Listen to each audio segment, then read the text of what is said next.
वल्आक़िबतु लिल्मुत्तक़ीन वस्सलातु वस्सलामु अला सय्यिदिल अंबिया'i वल मुरसलीन व अला आलिहि व अस्हाबिहि अजमईन। अम्मा बअदु फ़अऊज़ु बिल्लाहि मिनश शैतानिर रजीम। बिस्मिल्लाहिर रहमानिर रहीम। इक़रा बिस्मि रब्बिकल्लज़ी ख़लक़ ख़लक़ल इंसाना मिन अलक़। सदक़ल्लाहुल अज़ीम। हज़रात,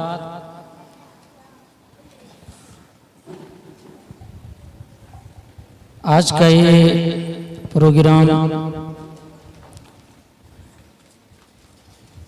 बहुत ही अहम है और खुशनसीब हैं ये मासूम छोटे छोटे बच्चे बच्चियां, और खुशनसीब हैं इनके वालिदैन, इनके माँ बाप, जिन्होंने अपने बच्चे और बच्चियों के सिलसिले में इस बात की फिक्र की कि हमारे बच्चों के अंदर दीनदारी कैसे आ जाए। हकीकत ये है कि मौलाना का ये पहलू, ये मुनफरिद इदारा ज़ाहिरी तौर पर जो अभी मुल्क के हालात चल रहे हैं वो हमारे और आपके सामने हैं। जब हम मुल्की हालात का जायज़ा लेते हैं तो न हमें खाना अच्छा लगता है, न किसी की गुफ्तगू अच्छी लगती है, ज़हन दिमाग में बस वही बात घूमती रहती है। हम ये समझते हैं कि जिसके दिल में ज़र्रा बराबर भी ईमान की रमक हो, थोड़ा भी ईमान का शायबा हो, वो जब इन हालात को सुनता है और पढ़ता है और जब अपनी नज़रों से देखता है तो वो बेचैन हो जाता है। अब उसके पास एक ही रास्ता है कि हम उन मजलूमों के लिए बस मुकद्दमा दायर करें अपने अल्लाह, अपने मालिक के सामने, और फिर हाथ उठाकर हम उनके लिए दुआ करते हैं। मेरे बुजुर्गों, ये बच्चे हमारे मुस्तकबिल हैं। आने वाला जो वक्त होगा, मैं एक मजमून पढ़ा था, याद आ गया कि उस्ताद बादशाह तो नहीं होता, वजीर आजम तो नहीं होता, लेकिन वजीर आजम बनाने की सलाहियत रखता है। उस्ताद बादशाह नहीं बनता, लेकिन बादशाह बनाने की सलाहियत रखता है। और याद रखिए, दुश्मनान इस्लाम ने हमारे इस्लाम पर जिस तरह से हमला किया है, उसकी बड़ी साजिश रही है। आज जिस पर हम लानत भेजते हैं उसकी 3 मेहनती रही हैं। नंबर 1, मुसलमान को कुरान और सुन्नत से दूर कर दिया जाए। नंबर 2, औरतों और मर्दों को नंगा कर दिया जाए। तीसरे, आपसी इनको ऐसा लड़ाया जाए कि ये उसी में लड़ते रह जाए, आगे ना बढ़ पाए।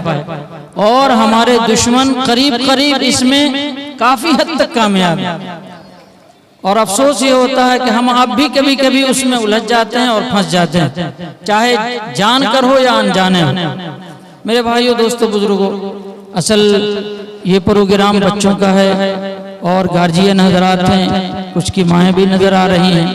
असल में मेहनत ये है कि हमारे बच्चों के अंदर ये कुरान पढ़ने का सही तरीका कैसे आ जाए। और मुझे याद है, आज से 4-5 साल 6 साल पहले एक मरतबा सीटा मस्जिद में मैं था।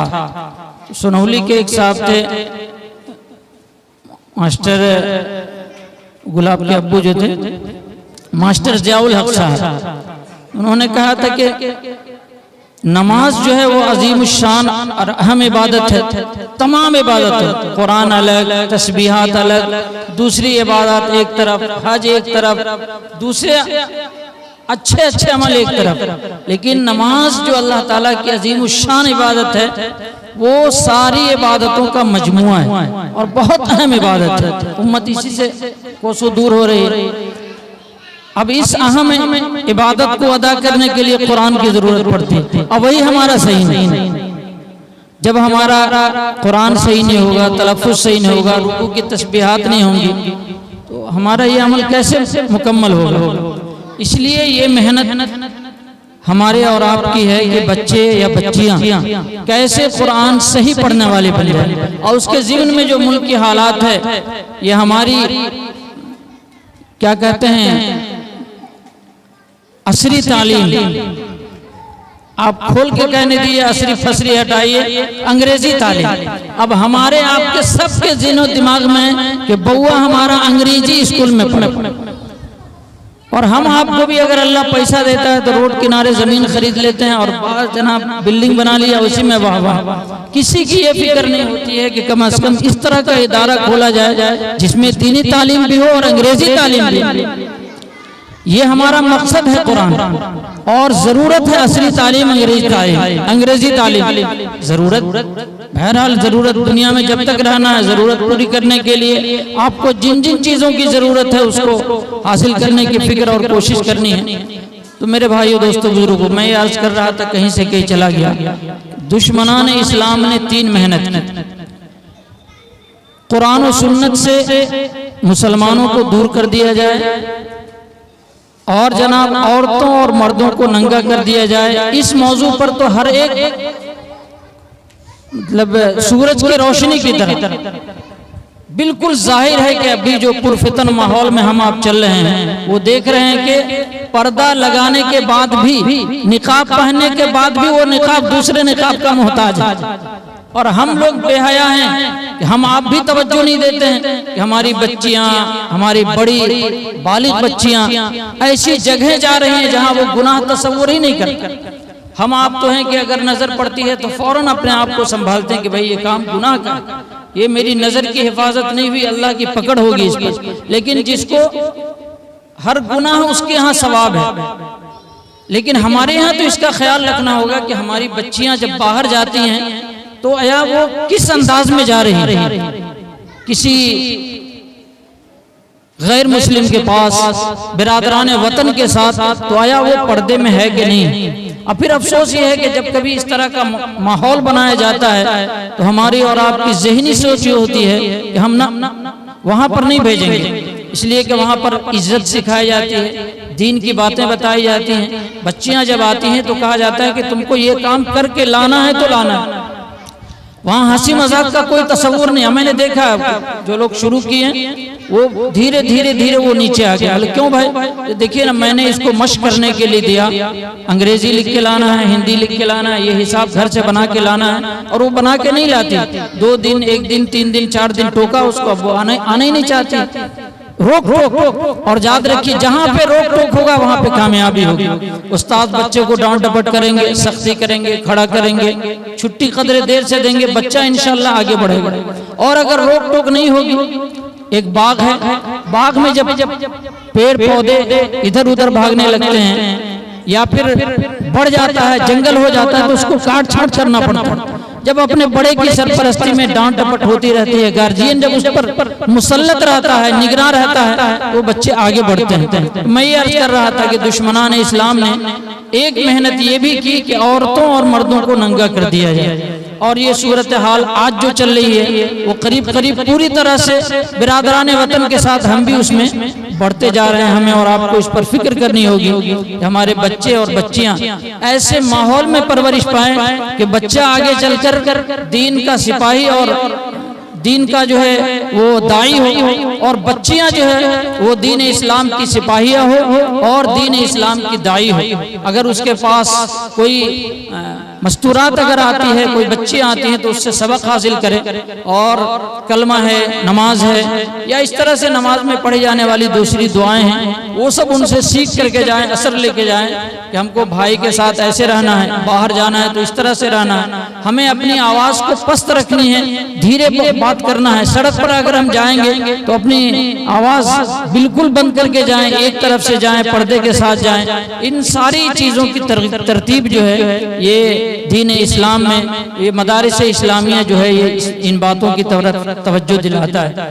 तो ये दूसरी मेहनत। तीसरी मेहनत ये हुई कि मुसलमानों को आपस में लड़ा दिया जाए, और ये दुश्मन की हमेशा साजिश रही है कि किस तरह से इनको फंसा करके हम अपना काम बनाते चले। मेरे भाइयों दोस्तों बुजुर्गों, ये हमें और आपको इस बात पर तवज्जो देनी होगी कि कुरान से हमारा लगाव कैसे हो, हमने जो कोताही किया, लेकिन हमारे बच्चों में ये शऊर कैसे पैदा हो, इसके लिए हमें जान की, माल की और वक्त की, या इसके लिए जो भी हमको कुर्बानी देनी पड़े उसमें पीछे नहीं हटना चाहिए। इसलिए मेरे भाइयों, दोस्तों, बुजुर्गों, हमें और आपको इस बात पर पूरी तवज्जो देनी है कि इस तरह का कोई प्रोग्राम होता है या इदारे खोले जाते हैं तो हम अपने बच्चे को ऐसी जगह पढ़ावें और घर आने के बाद भी हम निगरानी करें कि आज बच्चे ने कितना सबक लिया, पढ़ा या नहीं पढ़ा। अगर सबक नहीं मिला अब तो बड़ा आसान है, जरिया है, टेलीफोन है, एक मरतबा फोन किया, आज बच्चे को सबक नहीं मिला, क्या बात है, उस्ताद साहब कहेंगे बच्चे ने आप आगे का सबक जो है वो घर से नहीं याद करके लाया, इसलिए उसको आज सबक आगे नहीं दिया गया। जरा सा आप मगरिब बाद या यहाँ से जाने के बाद जो उसको असबाक दिए गए हैं, जो सबक दिए गए हैं, उस पर आप घंटा आधा घंटा निगरानी रखिए और वो बच्चा काम करके लाएगा तो इंशाल्लाह आगे बढ़ता रहेगा। जब हम अपने बच्चे की इस तरह निगरानी करेंगे तो ये छोटे छोटे बच्चे, हम आप गुफ्तगू सुन रहे हैं लेकिन देखिए इनके खेल में भी वो हुस्न है, वो अच्छा है, वो अच्छाई है कि लाजवाब। इसलिए मेरे भाइयों, दोस्तों, बुजुर्गों, हम अपने बच्चे और बच्चियों की निगरानी करें और कुरान करीम की तालीम, असल मकसद मौलाना का यही है कि बच्चों के अंदर कुरान करीम की तालीम कैसे सही हो। और ये तो ज़िम्नन है, अंग्रेजी तालीम है और इंशाल्लाह वो इतना आसान है कि बच्चे एक सबक दीजिएगा वो दूसरा सबक दूसरे दिन का वो खुद ही याद करके ले आता है। लेकिन कुरान की तालीम जो है वो चूँकि इस पर मदार है,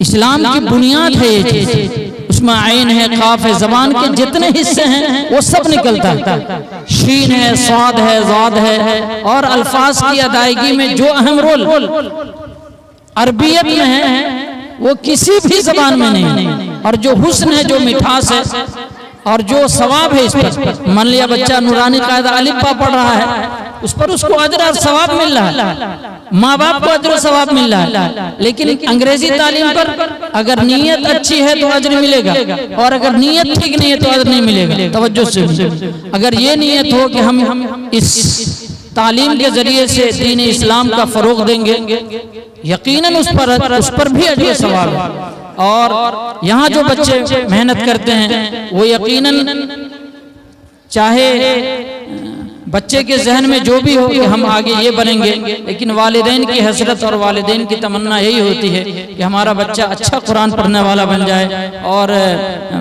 कुरान में इसका सही हो जाए, नमाज के तरीके इसको आ जाए। इसी के लिए मेहनत है, इसी के लिए काविश है और हमें और आपको इस पर तवज्जो देनी चाहिए। अगर हमने आपने आने वाली नस्ल पर तवज्जो दिया तो इंशाअल्लाह ये परवान चढ़ता जाएगा और क़यामत आने का सबब हम आप नहीं बनेंगे, जो बने, लेकिन हम आप नहीं बनेंगे बल्कि हम आप जो है दीन इस्लाम के फैलाने वाले और उसमें शुमार होंगे। अल्लाह रब्बुल इज़्ज़त से दुआ है कि अल्लाह ताला इन बच्चे को भी, इन बच्चे के वालिदैन को भी, इन बच्चे के रिश्तेदार को भी अल्लाह रब्बुल इज़्ज़त दिन दूनी और रात चौगुनी अता फरमाए। हर तरह के शुरूर व फितन से, आफत व बलाओं से अल्लाह रब्बुल इज़्ज़त इन बच्चों की भी, इन बच्चों के वालिदा की भी, वालिदैन की भी, इनके अक़रबा और रिश्तेदारों की भी हिफाजत फरमाए। अल्लाह रब्बुल इज़्ज़त हम सबको कहने सुनने से ज़्यादा अमल की तौफीक बख्शे। व आखिरु दावाना अनिल हम्दुलिल्लाह।